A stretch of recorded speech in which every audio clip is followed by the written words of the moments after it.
Hello, and thanks for joining us on the podcast that discusses all things gaming. Coming to you from the home of Gen Con and the gaming capital of the world, this is The Established Facts.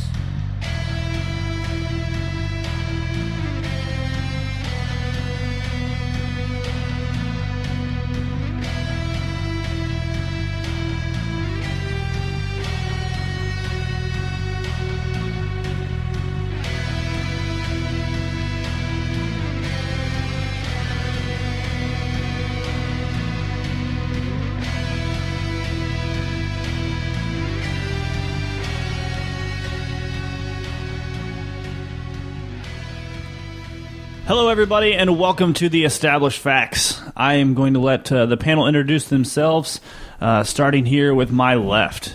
This is Big Don. This is Princess Katie. Hey guys, this is Derek. This is Anton. This is Regario. This is Josh. Prime. We have a whole panel with us today, as we are, I guess we're winding up our discussion for the class archetypes. That was brought forward by Donald. Today, we are going to break down the art or the lack thereof of being a caster.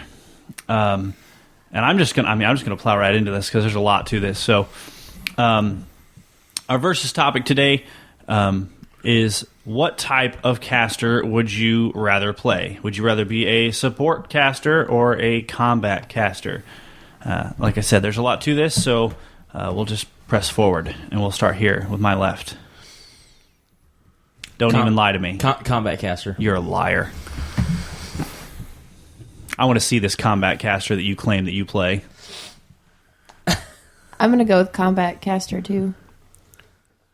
Combat caster. Support. Oh, Regario? I nuke. Yes, you do. Yeah, I'm combat as well. Pretty much so combat in general. Wow. You're a one-man show over there. Because I am definitely a combat caster play type. I still can't believe you're combat, Derek, over support. But I don't think What are I've you ever talking about? The War Mage is one of my favorite classes. I understand that, but I don't think I've ever seen you play a combat caster. I blow stuff up all the time. What are you talking about? The one character, and it's not even you. You're using other things to blow it up. I'm thinking of Chupa. No, Okay. Chupa's not a caster. Well, he will be. He will But be. he's not. That's why I said I haven't seen him do this blowing up of stuff as a caster. I have tried to play other types of casters recently. You have to realize I've normally GM'd you guys. I've not actually played with you guys a lot. So, like when in Living Greyhawk, my favorite characters was a War Mage. He was a drunk, and he was a drunken War Mage. So I mean, this is I love just taking control of the battlefield and blowing it up. So sounds like that Underdark City. Tony, I have to start with you because you're the only one who said support. Mm-hmm. So what's the case here for support caster? Because it seems like the odds are heavily stacked against you. Well, obviously everybody likes blowing stuff up, but I mean, you got to have the people who can get people around and can assist the party in other ways. It's not, I mean, because especially in some of the stuff that we've dealt with, some of the parties we've played in, you've got damage to output that figured out, especially with parties like you guys. I don't know what you're talking about. they pretty much talk their ways out of things. But So you do have to have the other types of characters around who can assist and just, general helping out and stuff like that.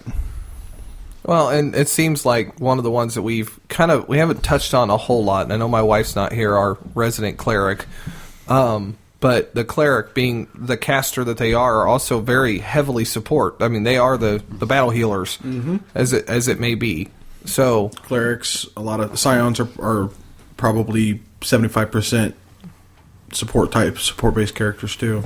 okay, I've only seen one Scion. Yeah, hush. So, sorry, you've made me hate an entire group Scions are goofy. Yes, they are. and they're horrible things that should never exist. you be quiet. Shut up. No. You have seen 2 Scions. I don't want to hear that.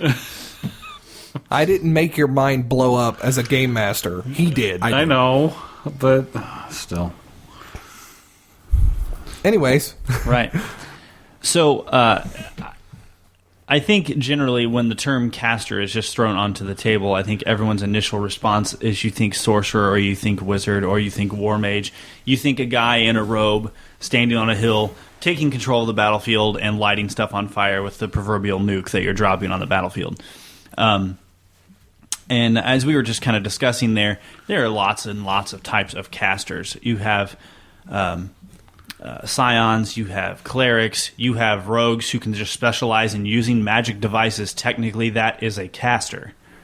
Jedis. Jedi, if you go into other systems, you have all that kind of stuff. Like, in some systems, you're like Jeremy, we were talking before the show. In some systems, your monks are very heavily, like, use key power, and all that stuff is driven off this spiritual energy. Technically, that's a caster. These are 7C things, system. yeah, a lot of the 7C stuff is you're a caster when you do any type of magic and stuff like that. I could see VTM getting thrown into that as well. Any of the... BTM. VTM? Sorry, Vampire the Masquerade. Oh, yeah, that's true. Lysombra, That's Malkavian, that's any pretty of much, those powers. if you think about it, most of that stuff innately is you are a caster of type because you are generating some kind of supernatural effect from nowhere. So You played a support caster at Gen Con last year in my, it was then called Dual World Storytelling System in the prison camp. Yeah, because it wasn't a damage dealing. Right. I'm the type who gets things out of the way, or helps get someone out of the way. Right. So I completely see what you're saying there. For me though, the combat caster it's easier to play per se. Oh, yeah. But they're high damage dealing. I don't know. I'm not trying to interrupt, but I don't think. I think there's a lost art to playing a combat caster in the per se that. I know in 3.5 and that kind of stuff, there are feats and stuff that let you shape how your spells look, so you don't literally drop a fireball on your buddy's head. But there is some strategy to when you cast spells, trying to place them so you don't hit your own party and do this, the best for whatever. I know we're going through that now in Don's veterans game. What do you call it? Paragons of Pelagane, is that what we're calling it? I couldn't remember. Same type of thing. I'm playing the caster in that who is currently trying to be a damage dealer, though not great at it because you're a 3rd, 4th level caster. What are you going to be able to do? But trying to point a 15-foot cone for a color spray, it can be difficult in small quarters. So I completely agree with you. But it's still fun to when you walk into this massive battle, this army battle. It's fun to know that I'm going to take out like 7 people with this one spell. Well, there's also you can get into different types of casters. Are you going to be a crowd control type, or do you want to focus on just being bursty? And what you're describing there is crowd control.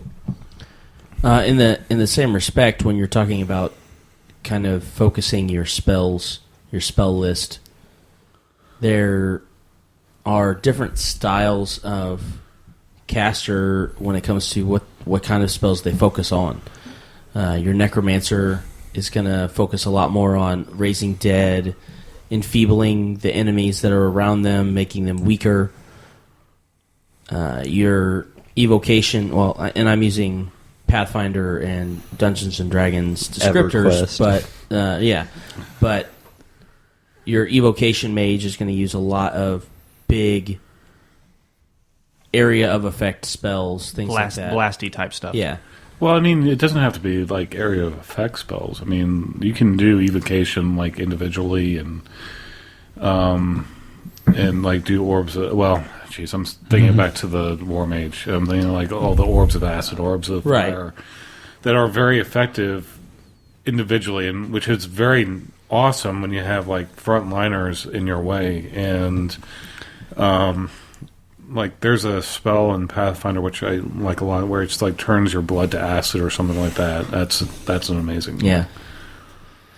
I just think that we were going back to talking about the lost art of playing a caster. I completely agree with Josh that you get wrapped into this mindset that I'm going to be in the back and somehow I'm going to seize initiative over all these rogues and I'm going to drop this huge fireball on their head and they're all going to be dead before the battle even starts. Realistically, that happens once in a million years. And most of the time you spend your time going, okay, I really want to drop this fireball that's going to do a ton of damage, but I have to choose which one of my party members I'm going to hit with it. Or I'm going to minimize the amount of bad guys I'm going to hit because I don't want to hit any of my party members. And then you spend like 10 minutes with the template. Like, absolutely. trying to hold it over the mat going, okay, I hit 5 guys here and my buddy here, or I hit 3 guys and no buddies. I can't tell you how much time I've spent like when I was GMing Living Greyhawk, where people would take these wire templates and they would like start like strategically placing them. It would take like 5 minutes to place those. This makes me think of War Machine and templates and deviation. Or 40K. Warhammer. Warhammer 40K. Or spending 3 years figuring out your character so you don't have to do that anymore. Oh, yes. Good night. Vorn. Yeah. I played a support caster in Derek's game that we played. The Life Oracle. Yeah. And it was the most refreshing and relaxing caster I have ever played. Really? Really. Because I didn't have to spend time worrying about dropping damage. I didn't have to spend time worrying about dodging buddies. I didn't have to do any of that. I just stood there and said, okay, you got hit. I'm taking that damage, and I'll heal you. And it was all... The way I had my character built, I could stand in one place and heal the entire party from a distance. I thought it'd be a lot more mathematically challenging because you're like doing half damage. Well, you got to think. The way the Life Oracle works, I'm taking 5, 5, 5, 5, and they're having to do all the complex math. Oh. See what I'm saying? Like, Princess Katie gets hit for 20. Right. Well, I'll take 5. That leaves you with 15. Okay, then she has Shield Other with Dawn, so that takes half of that. They're dealing that damage. I'm just taking 5 from everybody. Gotcha. Okay. So, to be honest, it was the most enjoyable, support caster, straight support caster. I think I did 4 points of damage in the entire time I played the character, and that was on like a grace hit with my staff. Well, but that was the most relaxing support caster I've ever played, and true to the T of he was a support caster. He had no combat prowess and wanted nothing to do with anything being very relaxing and within his 5 foot square. well, until the last battle of that, where you became the holy light of goodness and walked up and did 500 points of healing damage towards a vampire. It was pretty entertaining. He was a vampire. He was taking double damage from my healing spells. I am a healing cleric.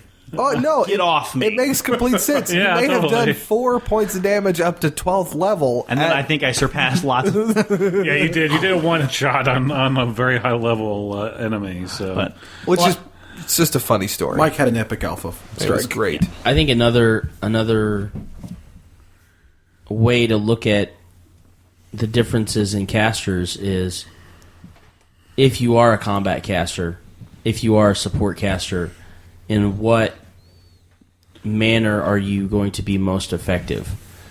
Are you going to be a support caster that likes to buff?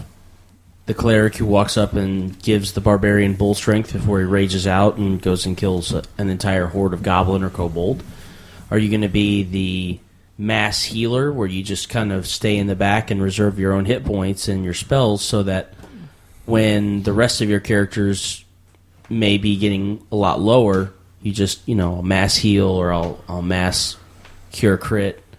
Or are you going to be, or are you going to be the combat caster that drops an entire ceiling from a cave onto a legion of soldiers because you can't make a fireball big enough, but you can use the innovation of your spells to actually affect a large enough area to affect more people? I'd say you could still even throw in another one. Somebody who comes around behind and then puts in that one, vital strike that's able to take out that guy. Yeah. Armor-piercing spell of some sort. Yeah. Like raise. Magic missile. Magic missile. Anyone that uses ray spells. I love watching ray spells, go off like that. But the thing is a ray spell, is not just for destructive. You also see rays being used for positive and support. But Yeah. you made mention of the bull's strength on the barbarian. I think it's one of the neatest things to imagine is when you've got like a bard and a cleric and this sorcerer just kind of standing around this barbarian, just And a buffing the crap out of him to the point that he goes running in there and destroys everything like he's a juggernaut. That's He pretty is at neat. that to point. Exactly. I mean, he is at that point. So here's a question: Druid, as it's normally played, support caster or damage? Well, as it's normally played, what do you mean? Because you could be both. Well, And it's a survivalist. I say that because Because typically druids are their animal companions, right. right? or their wild shape. I I say that. disagree. I say that because I disagree. I played the druid in Josh's game, and my whole shtick was summoning stuff in that fought for me. Right. And in that case, my job, it was kind of weird because I would summon things in, and then literally it was my job to flank with the things that my things were fighting. Right. So I became a support fighter for my you own can't- pets. Right, you become more of a combat fighter that Right. has the ability to cast a Right. buff. So they're kind of like a variable, and it really just depends on your feats you take, what skills you put Because points you can design, like yeah. entangle, you can Absolutely. call lightning. I mean, I think druids can just fit every type of caster there, and it's like one of those weird classes where you're like, Yeah, The only- what you're getting there is the versatility. The That's only what you're the only buying fall into. short that I see with the druid is if you're going to look at the druid as you're comparing it to every other type of caster. If the focal point is the druid, when you go to like sorcerer and wizard, you obviously have the same damage output that those guys do. It takes you a little longer to cast spells because Right. you're channeling large areas of like lightning storm and stuff like that. Right. It takes you a little longer to cast that stuff, but then that stuff is ongoing after you stop concentrating. Yeah. So it's kind of a neat trade-off. So you can, have the damage running while you're doing other damage. It's kind of neat. However, I think when you make the connection from druid to cleric, there's not quite as many healing spells in the druid repertoire as there is in cleric. Oh, no. If you look at the cleric list and then you look at the druid list, you don't quite have the same, extra healing spells. Like you get cure light and cure critical and that Right, stuff. okay. You But don't a cleric get can like trade you don't get spells to you don't pick get up cure. pillar of life. You Right. don't get those kind of extra. you healing. get like reincarnation and Yeah. that sort of thing, which is sort of interesting because it's like you commonly think that the bard is the jack of all trades class, but now that I'm thinking about it, I think it's Support like druid. casters. Yeah. in general. Well, and I think the when we talked about the survivalist, we put the druid kind of in that as well because the druid is designed to be able to survive on its own. Stand alone, yeah. So, and this is going to come around more and more, even when we get into our battle royale that we actually talked about with Fear the Boot and the Kick to the Dice Bags guys. I mean, when that battle comes around, you're going to see the versatility of it. Even yes, we decided that these 4 classes represent to its purest form the 4 archetypes, but every one of them, except maybe the fighter, could possibly bleed into the others. And the wizard. Well, but even your wizard, it depends on what you're going to end up doing with it. That wizard's going to get into melee combat. It's going to happen. Yeah, it No, is. not with Dimdor.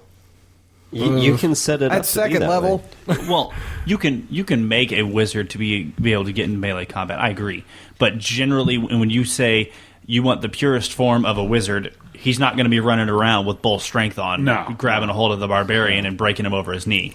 I'm just saying. That'd be hilarious, though. I would giggle. But as I was contemplating what we were going to discuss, when I'm discussing a caster, I gave the druid some kind of side thought on my own because they're kind of, in my opinion, when you start a campaign and you're playing a druid, I feel that you have to be much more selective at the very beginning as to what you're going to do.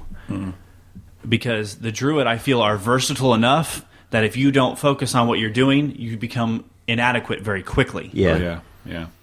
Where if you're a wizard or a sorcerer, you can almost go level by level and go, okay, I'm going to kind of play this blasty mage, but really all you're changing in that frame is what spells you're picking up. Well, and Not that's the really. benefit Until of... you get to feats. No, I mean, even at the beginning, when you choose your school you have to exclude 2 schools. well, yes, but I'm saying once you get past the beginning points and you're picking spells, you don't have to be quite as focused as the wizard and with the wizard and the sorcerer as you do with the druid. Oh, true. Like in the druid, you almost have to have some type, whether you use it for yourself, you have an animal companion. So you're forced to be, okay, I have to worry about him and me. So now you're relegated in whatever spells you take. Okay, I have to have stuff that I make sure that I can keep him alive while I'm keeping me alive. And yes, they get the ability to share spells and stuff like that. But that's something that a wizard or a sorcerer, technically, you don't have to worry about when you're starting out. Oh, true. I mean, there is an axiom that says that GMs will kill your animal companion. It's in stone. Yes, it is. Multiple times, if possible. Twice, as a matter of fact.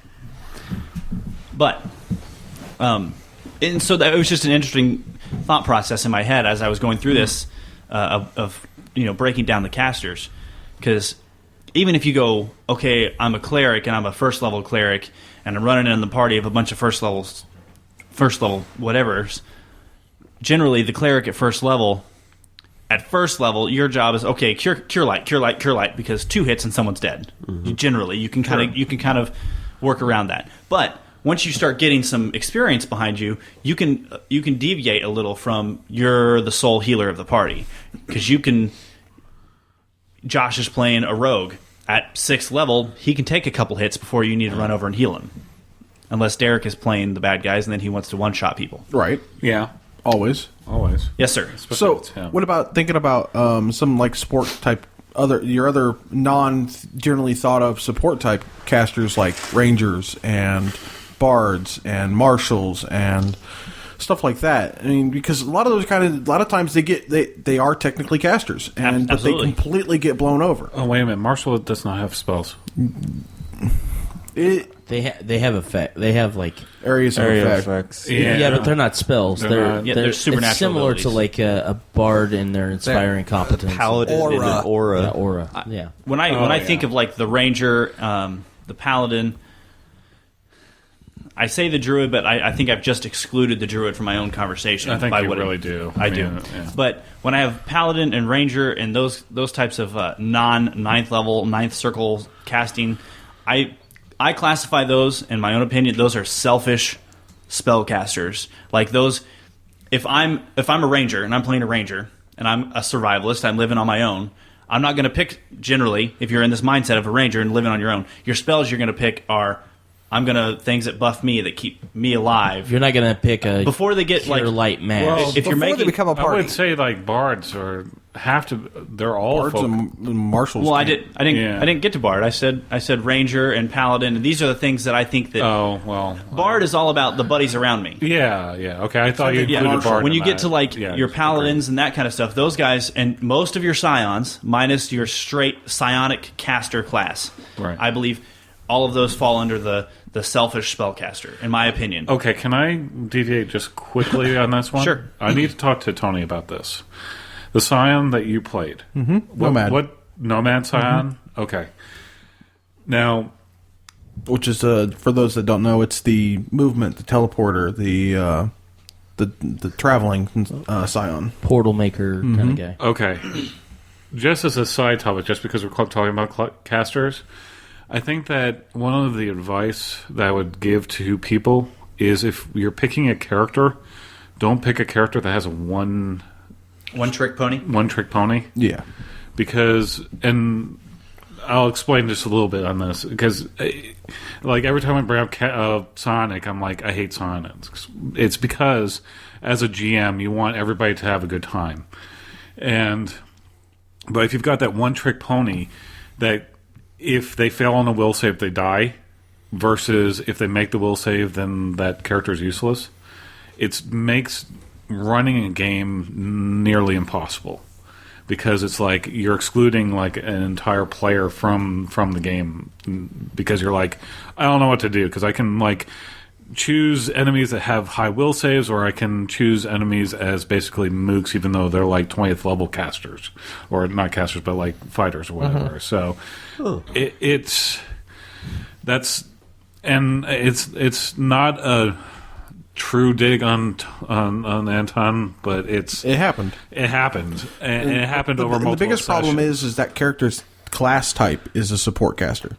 It's not actually a combat character. The Nomad Scion is a teleporter. That's what they're designed to do, is to move people around. Yeah, they're the Nomad Scion, the class, he's exactly right. The class is designed for him to be a battlefield maneuverability. Like, he could grab Don and move him to where he needs to be on the battlefield. Oh, okay. And the problem is I really couldn't use that in our types. And when me trying to attack, I only had like 3 attack spells. Okay. That's all that was open for me under my class spec. Right. So they were either they succeed or fail. That's part of the problem with the Scion base is almost everything they have no middle ground.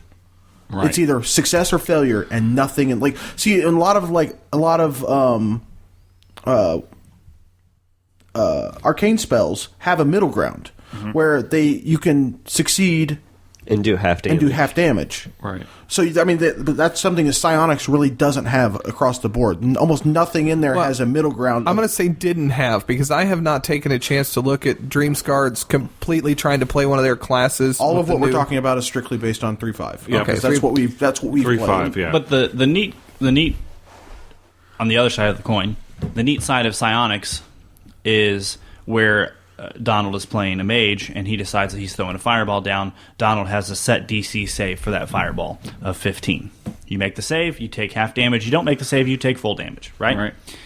Where the Scion says, well, I'm going to throw this psionic energy ball or whatever the heck it is, and I just watched that mage throw that fireball, and those guys made that save.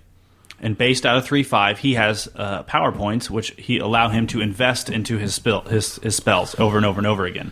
And as that stuff progresses, they either run in 3 types of categories. You either do more damage with power points, you do higher saves, like you have to make a higher save, or the effect lasts longer. Okay. So where there is a static number to make saves, and then you have the backup, you made the save, you take damage, the Scion has the ability to go, okay, I'm dropping this psionic ball of energy here. I watched them make 15s pretty easily. I can dump power points in it and try and raise my DC save up, so maybe they'll fail the save and take full damage. The problem you run into is if you play any of those side, like offshoot type Scions, they don't get quite as many power points a day, and it becomes expensive. You don't get as many power points you're allowed to spend on a single. Well, yes, but it's always the same. It's your level. It's all relational to whatever level you are. But if you're playing in a game that's balanced in general, you will be able to affect the characters you need to affect. But that's the trade-off. You get the ability to have half damage if they make the save, or you get the ability to make the save harder and then they take full damage. Yeah. So that's kind of the trade-off you run into. Yep. So I've got to ask Katie, because she's our newest kind of podcast back and forth. Josh, you've been on here enough times. Prime, whatever. We know you. Other but Josh. Yes, Josh Martyr, Don's brother, is Prime. There. The secret's out. Anyways, Katie, you're the newest player, newest member of the podcast, whatever that may be, and you chose combat. I'm curious why. This is going to sound really bad, but I'm not really into the whole team player thing. Just kind of I want to go smash things. I'm going to go do that. And then it goes back to the whole selfish spellcaster thing. I've got stuff, I'll heal me. I'll be cool. Maybe heal 1 or 2 other people if I'm feeling cool about it. But I just want to go out there and, blow things up. Yeah, blow things up. Exactly. Drop a nuke on them. Just, Best defense is a good offense. Exactly. If they're all dead, they can't hit me. Exactly. Precisely. That's fair. So, See, I would like to. I mean, I'm sorry. This will be the last thing I say about this. I'm interested to see what Paizo does with Scions, if they do anything with I'm Scions. very much the same. I'm interested to see what I don't know if they will. I think they're putting their backs behind Dreamscard and letting them take it. They've promoted it personally on their website that Dreamscard has done the psionic class. Take a look at them. Well, then I'll have to check that out. It's right down there in the bookshelf. So I'm gonna move to our just blanket discussion here. On casters. Casters. Continuing on. Amazing. And, I kind of struggle with this because I played a very prominent caster in a game that lasted for a very long time. And I feel that I get lumped into, I play, you always play a caster. Well, that's not true. I've played 2 casters in 2 prominent games. However, the one prominent game that I played in lasted forever. So, I kind of get labeled as I'm the caster guy, where in fact I believe Donald has probably played more casters than I have. But let me just clear the air right there. Of your one caster, and I'm going to go into that. Game in general. Here's the way that I approach casters as a whole. The caster that you are going to play is directly related to the attitude or the mindset of the player that you are trying to portray in that caster. With that being said, if I'm going to make a blaster mage that wants to go in and nuke everything, chances are his mindset or his attitude is going to be kind of hostile, kind of standoff, kind of shoot first, ask questions later. Right? At least that's what that's how Vorn was. Mm-hmm. Very much, I will kill you with this fireball, and then I will, if I really want to talk to you, I'll animate dead or speak to dead. And then I'll say, look, I've smashed your body and all of your family, and you're going to tell me what I want to know, or you're just going to lay here and rot. Pretty much. That's kind of how he was. On the same mindset, when I played Clemley, I walked into the game with a more benevolent mentality. I'm like a nomadic gnome that wanders the world and travels and sees everything and doesn't believe in carrying any baggage from one place to the other. So he comes into the game. I built the character in a completely different mind frame than I did when I built Vorn. So I think it's kind of ironic to me when I look at these things of the 2 prominent casters that I played. When I first sat down to build them, I didn't have a concept in mind. I wasn't trying to build a life oracle that was going to keep the whole party alive, and I sure as heck wasn't trying to build a drow that was going to end up being the greater deity of magic. Okay, that's not what I was after. I was after an expression of a mindset that I was trying to portray in a character, and that's just where it went. So, with that being said, you have all of the options available to you to play casters. I think the only thing that limits you from being whatever you want as a caster is what mentality you bring into the caster to begin with, and the core class you choose based on where you're going. And here's what I mean. If I want to be some type of frontline fighter caster, chances are, unless you just really want to have a rough life, I'm not going to choose a wizard or a sorcerer. Strictly on hit point total. You get crap for skills, you get crap list for skills. But if all you want to do is go and smash things in frontline fighting, all you need is intimidate, and you're going to be fine. Just look at your fighter skill list. Look what they have. Okay? Mm-hmm. But the thing that detracts you the most from being one of those 2 core classes is your hit point total.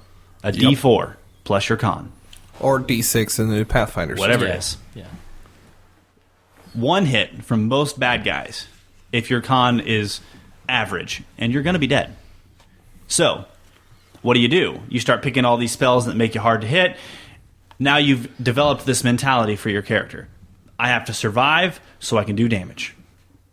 Your mindset goes from, I'm going to be a frontline fighter, to, okay, well, I'm a frontline fighter, but I have 7 hit points. That fighter's got 12. I can throw lots of damage, but I need to be able to live long enough to throw damage. Yeah, but you're getting more into the how, not into the... It starts with, I want to be this. I want to be a frontline fighter mage. Right.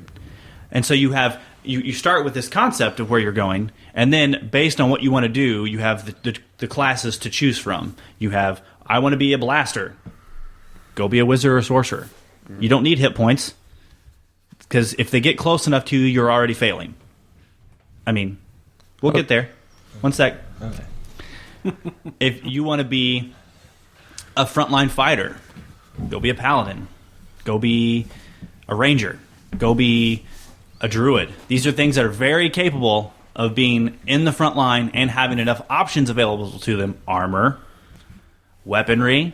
These are things that are the options that open up to you as you pick other classes of caster. So I think it's just when I really struggled about what the heck I was going to talk about, because there's so many options you can play as a caster, that you have to come in you have to come into the game with, okay, I want to be X. And then you have to let literally what you want to do has to decide what class you play and what stuff you choose. You were first, Josh. Go ahead. I think as far as how you want to build your character and things like that, especially at lower levels, there's not a whole lot of spells when you talk about the wizard, the sorcerer, that are very offensive as far as on a mass level. Well, no class at first level is going to have anything that's mass anything. Right. So, like, the first thing you're probably going to want to end up focusing on is your defense before you worry about offense. You know what I mean with that? Because mage armor is what, like, first level? Yeah. So, I mean, but also in the same rung, you get however many first level spells. You can pick mage armor and you can pick magic missile. Then you get like 3 first level spells at first levels. But I mean, the thing with magic missile, that's you're only focusing on one person. You're talking about dealing mass damage, but you're only focusing on one person. I don't think there are any that you're dealing with multiple targets. That's what I'm saying. Right. At such low levels, there's no class that gets anything that's mass anything unless you're throwing splash weaponry, like fighters throwing grenade style weaponry. That's the only And I think at first level, I think it's actually okay even with the arcane. I'm getting killing because I never wear armor as a mage, but you know what I'm talking about. I know exactly what you're talking about. I think it's okay to have armor as arcane spell failure. Thank you. So like wearing armor at first level, second level, I would say you take it off at third, but I mean, it'd be worth the trade off. Yeah, Jeremy. So something I'd like to make a counter argument to, I guess, sure, is more generically, I see casters as a character, regardless of whether it's in a video game, a TV show, or a tabletop. These are characters that focus and develop their ability to create something from nothing. Right. And I see that as the all-encompassing statement around this. I mean, it's very similar to most of your, like if you play Mass Effect or you play Dragon Age, any of those video games that you're playing kind of like the hero style, and they have any type of ability that they're, abilities. I say ability, but I mean abilities like things that you activate that have supernatural or special effects. These all fall under casters, much like you were saying, on TV shows and video games and that stuff. And that's exactly right. These are individuals that have the ability to materialize some effect from nothing. Yep. Be it harmful, positive. I'll go even flower pot doesn't. I mean, inanimate objects, raised dead. I mean, that's I would actually even go in a weird direction. Magic the Gathering. I would say that you, as the player, are a caster because you can actually. It's often portrayed that way. When you play like video games of it. Well, I mean, even at the tabletop, you can be the blaster mage if you play red deck. You can be the controlling mage if you play blue, or if you want to be the druid, you can play green. Yeah. Or necromancer is black. Yeah. I mean, and really, if you think about that card game, and you think about it from a third-person perspective of that game and how that game is played, if you watch people, you're playing it like you would cast spells. Yeah, I think that's a really good embodiment. That game is played like a caster casts You're things. playing two sorcerers that are on a battlefield and summoning pets and spells and stuff to do your bidding to fight the other sorcerer. Right. And I use sorcerer as just the blanket term of some kind of caster. Yeah, it's would be very accurate because you have a set list of spells and so actually, forth. Most CCGs could probably be. Yeah. Yes, Donald. Well, I would not agree with most CCGs being similar to that, because if you look at Universal Fighting System, you're not playing a mage. No. You're playing a fighter beating the face of another most fighter. Fantasy CCGs. Okay. On the idea of a combat-oriented mage, we were talking about Magic the Gathering. Another game that I thought of was War Machine. in your army in War Machine, if you have warjacks, which are these big magic arcana powered mechs. Mechanical. Yeah, they're like mechs. You have a warcaster, and your warcaster essentially controls the actions, or at least the movement and combat action of your warjack. And they have to be within a certain proximity. However, if you have played War Machine, you will know that those warcasters are not pansy, D4, D6 wizards and sorcerers. They are armor-clad warriors that use magic to control these mighty machines and beasts of burden, essentially, that if you come into face-to-face melee combat with, are going to wreck your face. Reminds me of D&D and Eberron and kind of, Warforged. yeah, kind of. I would like to argue that all of those are generally being portrayed as this high-level caster. It's That's it's true. not a low-level That's true. warcaster. That's true. controlling this army. But in the larger scope of just War Machine, not necessarily like Iron Kingdoms, because Iron Kingdoms is going to have a little bit more of a level-oriented structure because it is the RPG base Yeah, of I'm that excited to play the warcaster, but I haven't had a chance yet. Most of the main casters that you see are warcasters. There are very few like units of people that are casters. Most of the units are going to be a lot more like combat oriented, whether they be. I'm thinking, for example, when I played Minoth. I played a that's what I Minoth was army, thinking. and most of the stuff that I had, you had your choir of Minoth, but they weren't really. They were more like marshals or like bards. They inspire your army to do great and wondrous deeds, and they give you pluses to your die rolls. But most of the guys that I had in my army are like run up in your face with a huge sword and cut you into ribbons or throw grenades at you with my zealots or something like that. I was also trying to imagine like the Cricks, gun mages. Yeah, absolutely. And then also when it comes to kind of getting back to our roots in RPG, the Magus. The Magus is a really good blend of that combat style with that arcane caster style, because they do get a little bit higher hit points. They get a D8 instead of a D6. They have a smaller spell range. They don't go up to... They're not a 9th level caster. They go up to 6th level, so they are a little bit more limited when it comes to the access of higher ranged spells. However, the spells that they have help them in melee combat, in face-to-face combat. They get spell strike and other abilities like that allow them to not only hit harder and do more damage, but basically blend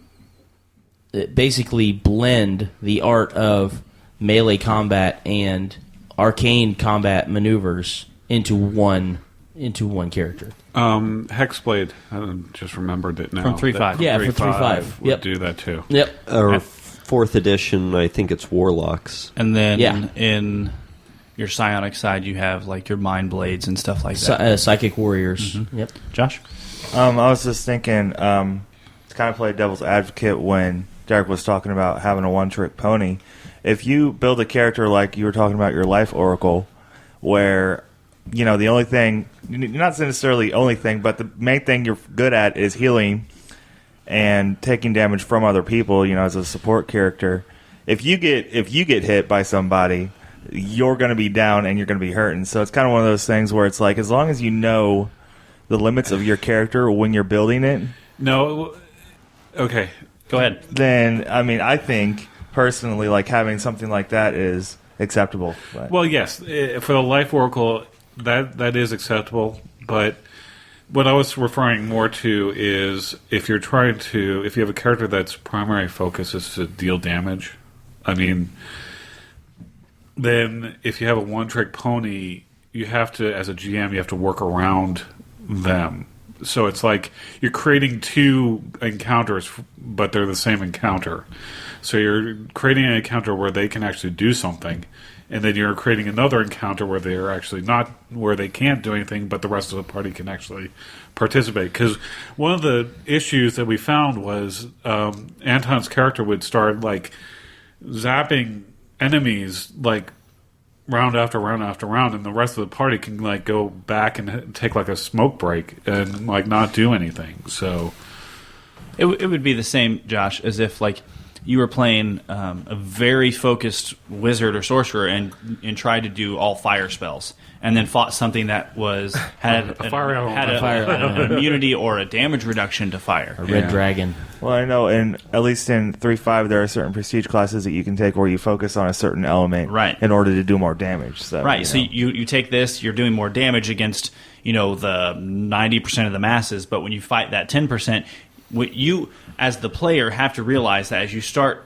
sacrificing things to be focused and focused and focused, eventually you're going to run across something, be it your GM's will or be it haphazardly because a dice made it that way, that there are going to be battles that you're going to go, all right, guys, I'm going to go take the smoke break because there's not a whole lot I can do. Peace. And there's a certain amount of grace that comes with that on both sides. Because if it happens to the player, you got to be like, oh my God, this battle's going to take 2 hours as it is, and I can't do anything during this battle. I'm going to go take a nap, wake me up when you're done. Or you can be the GM and be like, I've just excluded a party member for 2.5 hours on accident. Well, it's the same. It's that both ways. Right. I mean, in that same encounter, it's like, okay, well, Anton's character is now out of the picture, but then I'm like furiously going through like the Bestiary 2, Bestiary 3, and it's like I can't pick anything that has a high will save. I can't pick anything that has, because if I do, then his character's out of it, even though this enemy makes the most sense story-wise to put in there. It'd be like, okay, now his character is like out of it. I think we're starting to. I think one of the things that's really popping out from this whole archetype series is we're learning. Obviously we're learning the specifics about different classes and where they fit and this, that, and the other.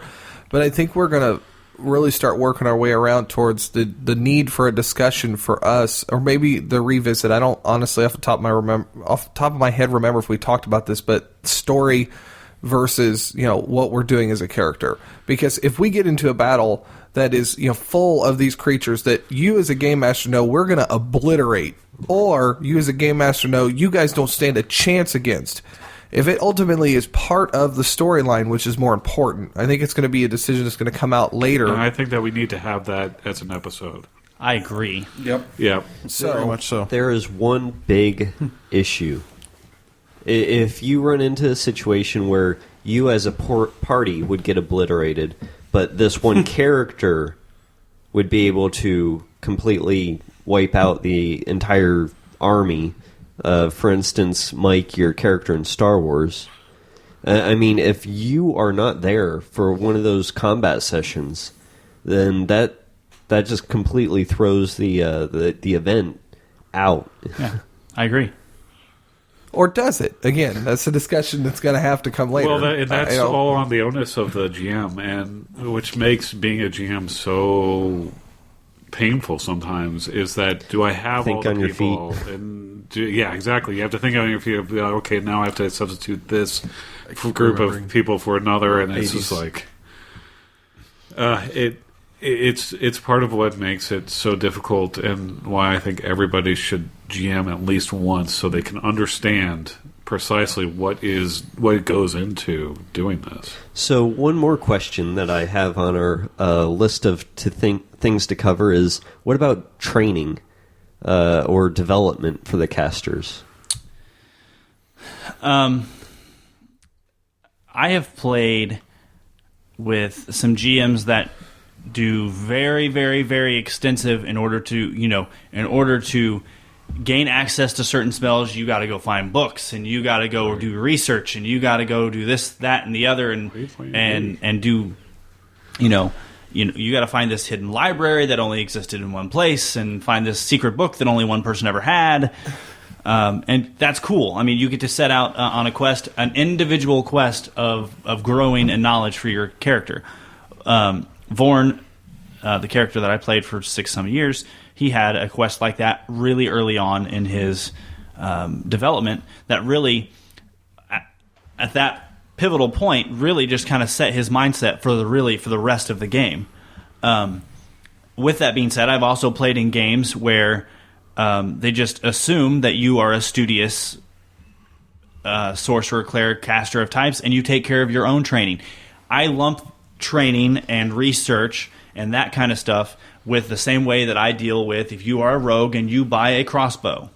If you are a rogue and you buy a crossbow, I assume that you are smart enough to buy enough crossbow bolts, and you are going to continue to buy enough crossbow bolts to be able to have them in combat.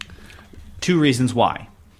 I, as the game master, don't want to have to count every time you shoot a crossbow bolt. Amen. You, as the player, shouldn't have to keep track of every amount of crossbow bolts that you shoot. Amen. With that being said, Material components. With that being said, I believe that as a caster, if you are smart enough to handle magic as a caster, you are smart enough to do the research, and you are smart enough to have the stuff that you are going to need on hand for that to happen.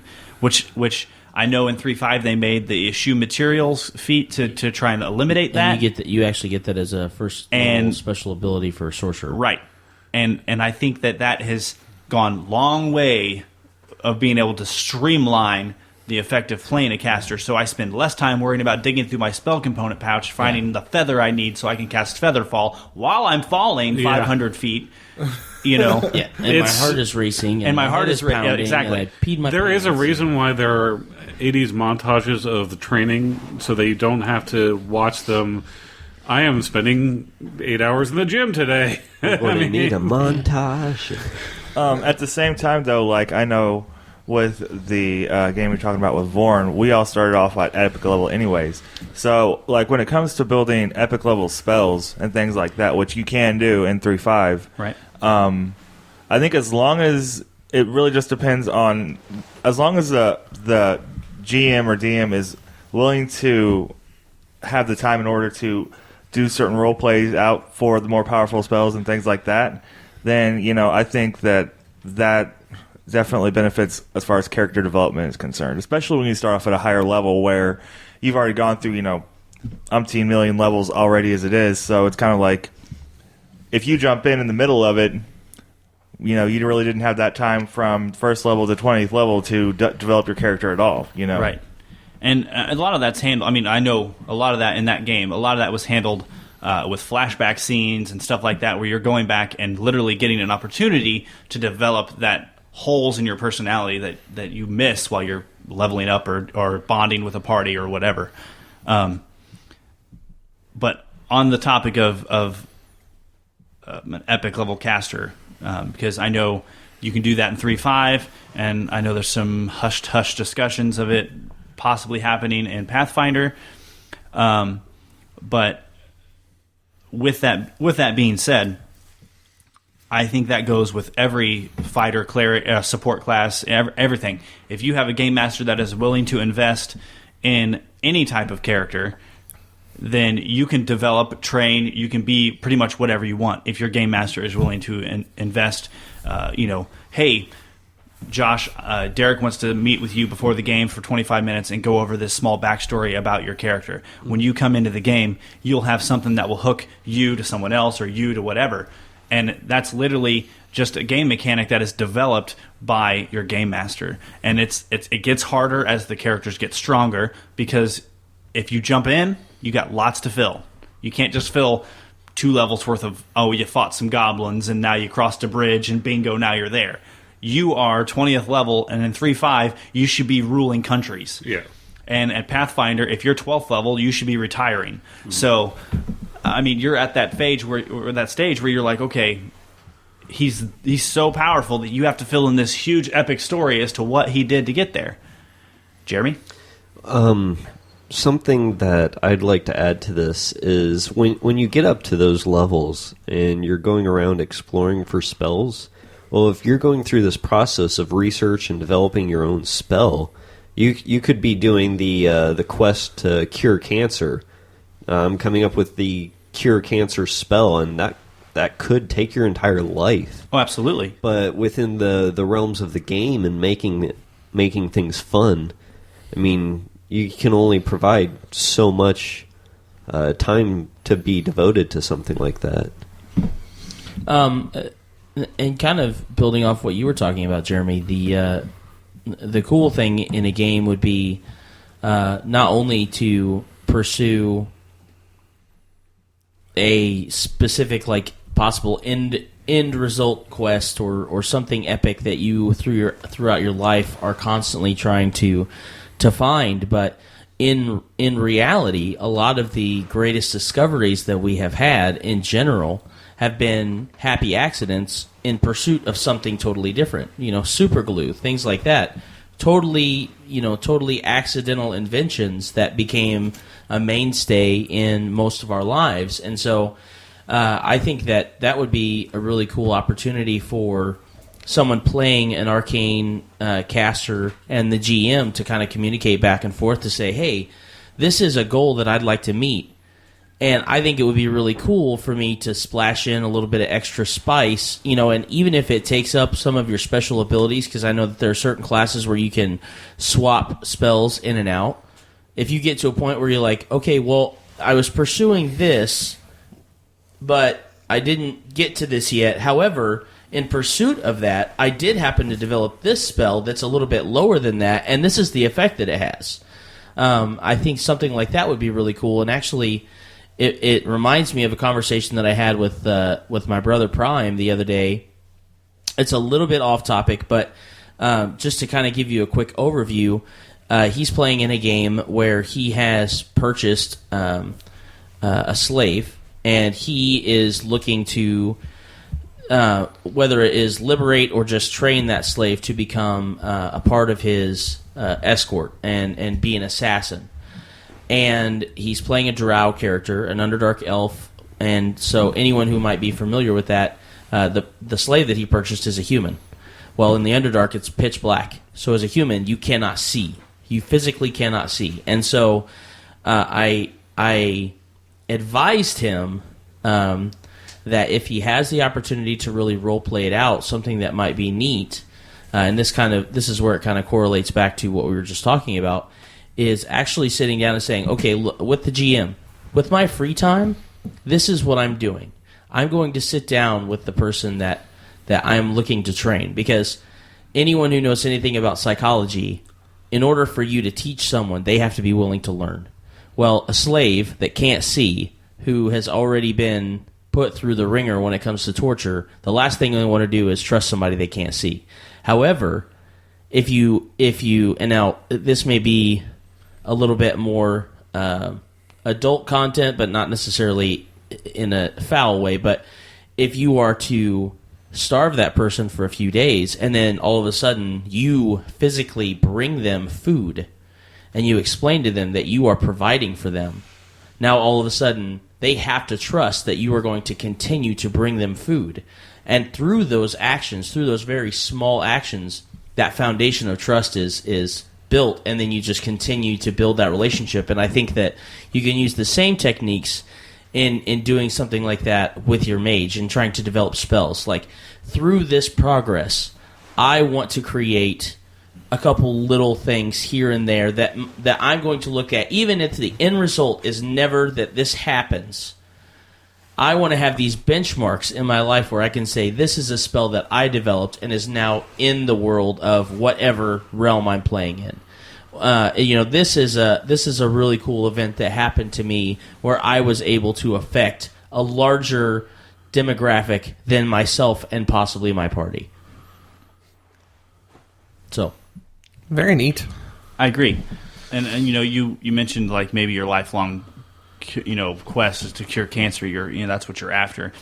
And just to put some life to that, if you're playing in a campaign where that's really that's a thing that you're fighting or whatever, and maybe along the way you find a cure for something else while you're on the way to the cure for cancer, to give it some kind of life, what you were talking about, right?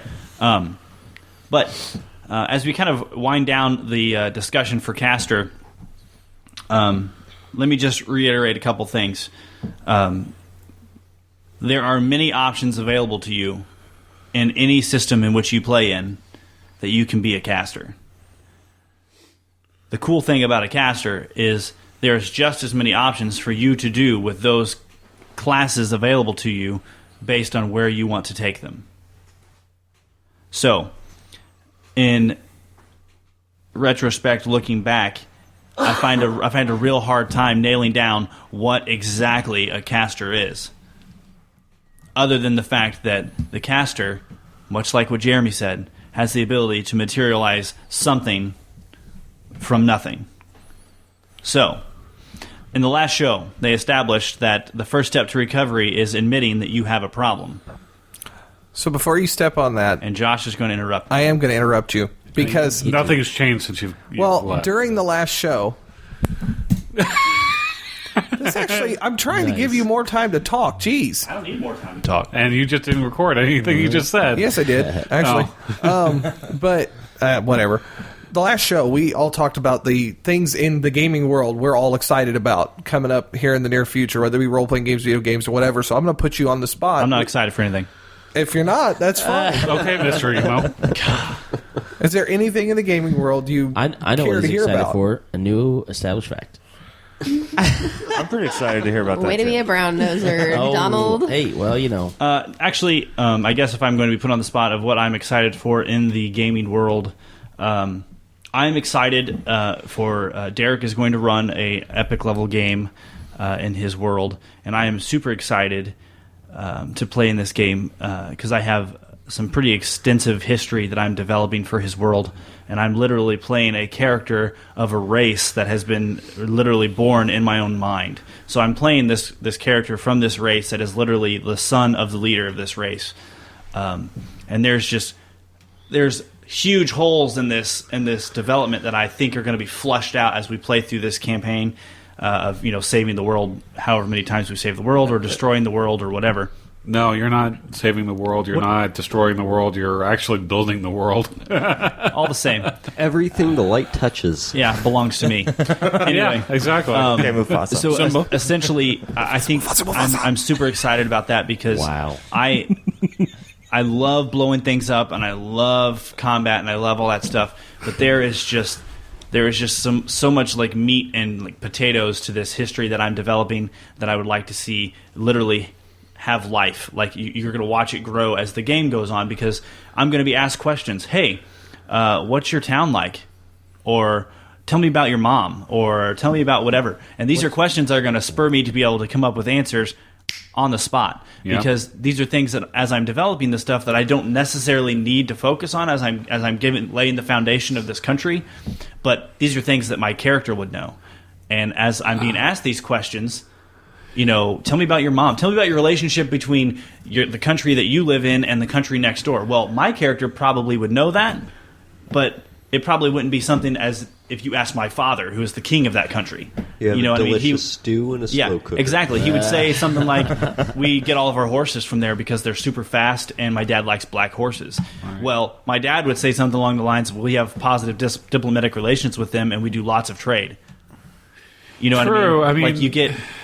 But, I mean, you guys are not going to be as inserted into the world as you think you are. You're going to be more along the lines of you're mentoring new heroes and guiding new heroes. Well, right, but if I'm mentoring a hero and he's learning under me, well, tell me about where you are from. Tell me about what it's like. Okay. Because if I'm learning from you, I want to know where you came from. Yeah. It's almost like a sit-down situation, like in a teacher-student situation, especially for professional school or whatever. When you ask them about what their job was, you're going to ask background information like that, and if they're going to be heroes asking heroes advice, those are things that are going to come up. I'm excited to hear about that too. You're going to try and establish a rapport. Yeah.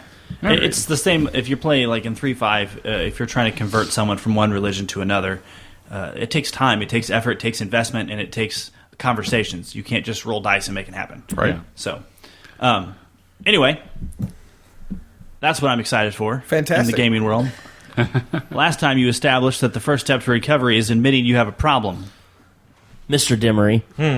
Okay, that is not how that fact ended. No, but that's It how it should. is now. We just know you have a problem. Yeah, and that you haven't admitted it yet. Last time you established that the first step to recovery is admitting that you have a problem, Mr. Demery. It is now that way. It's on pen. Well, it's in pencil, but it's whatever. Today I'm going to establish, based on the heels of our discussion and topic of casters, that anything you can do, I, as a caster, can do better.